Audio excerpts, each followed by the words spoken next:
Hello, I'm Jane Jordan and I live in Sarasota, Florida. So this is not your typical garden tour.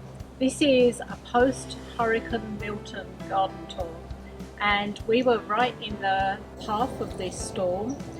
We actually went through the eye of the storm. So the garden got lots of plant debris. We are surrounded by trees here. So lots of big branches came down into the garden. I've literally taken about 4 wheelbarrow loads of debris out of here. So it all looks a bit devastated still. But some plants can withstand hurricane force winds, and although it's been blown around a lot, my plumeria bridal wreath is still standing, and a lot of the plants are. They are pretty resilient to winds, as are some tropical plants. Some get blown over, but you know, that's to be expected. One thing I did do before the hurricane, I cut everything down. I mean, literally shrubs as much as I could, perennials I cut as close to the ground as possible. And I think that really helps with them withstanding sort of such devastating winds that we went through. Another thing I had to rescue after Hurricane Milton was my herb trough. It had literally a huge branch down on it and covered in debris. So it was easier to start with the herb trough. So I cut everything back before the storm, and my African blue basil still needed propping up again and cutting back, but it seems to be surviving. Clearly I've got rosemary, parsley, lemon, thyme, dill.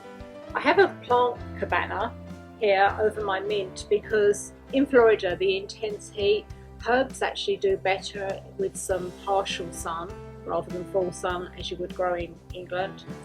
So I have society garlic, pineapple sage and Sisio spinach. Not technically a herb, but it just does really well in here and is something I can grow year round.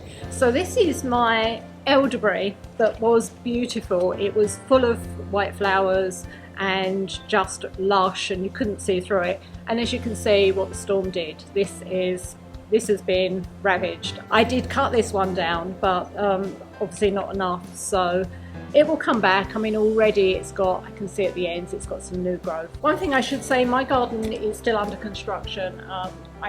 We built these walls literally a year ago, so the garden is still has some details to finish off. So a group of plants that fared really well in the hurricane was my roses, probably because they're tied to the wall and they're really well tied in. My angel face is actually in flower, which is amazing because all the flowers got blown away in the storm. And I have another rose here, a Don Juan, which is great for Florida, obviously not in flower, and a leading heart vine. So the other vines I have that are doing fine was my snail vine, which has pretty purple flowers. My chalice vine, which no flowers on the actual vine right now, but I do have a baby, so you can see what it actually looks like when it's in flower. That flower's just gone over, and I've got another one coming. And a beautiful passion vine. This is a Lady Margaret passion vine. So to make matters worse, 2 weeks before Hurricane Milton came through, we had Hurricane Helene. And Helene brought a lot of rain everywhere. We got flooded in the garden, and this bed, this whole area here got flooded. So what was once a flower bed filled with flowers and perennials has become this, my devastated garden bed. I've literally just been waiting to see what would come back, what would survive. And amazingly, even though this was underwater, this part, things are coming back. Surprisingly, palms survived being underwater. I have an orchid tree that survived being underwater for a couple of days. Palms, and I have a Madagascar palm. All of these stood up to the hurricane as well. The Madagascar palm just didn't move in the hurricane, so that's great. So one plant that didn't fare so well is this pink powder puff.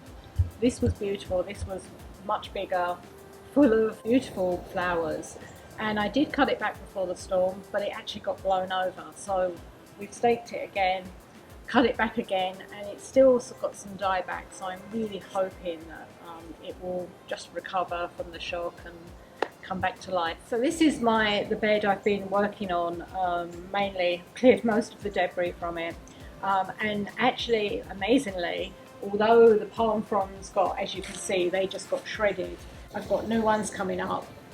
This bed survived the best out of everything. The bottle brush tree didn't really move that much. The porterweeds, they're sort of a native anyway, so they did good. The triangle palm, although the leaves got decimated, I think that's what they're meant to do. They're meant to sort of just strip if they get in high winds. So this is my raised planter, which actually fared pretty well. I did cut a few things back. I mean, they're mainly perennials in here anyway.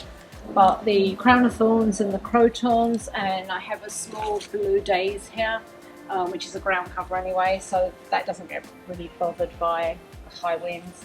Some of the salvias I had to pull up, they just got devastated, but a few have survived. And lantana is pretty good, came through okay, and some of the foliage plants also.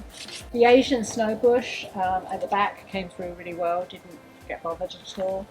And the cannon lilies just stood up. I think they stand up to anything. They're pretty hardy. So even though parts of the garden look really devastated right now, I know that in a few weeks you won't recognise this place. The leaves will come back, the flowers will come back, and it will once again be a beautiful tropical garden.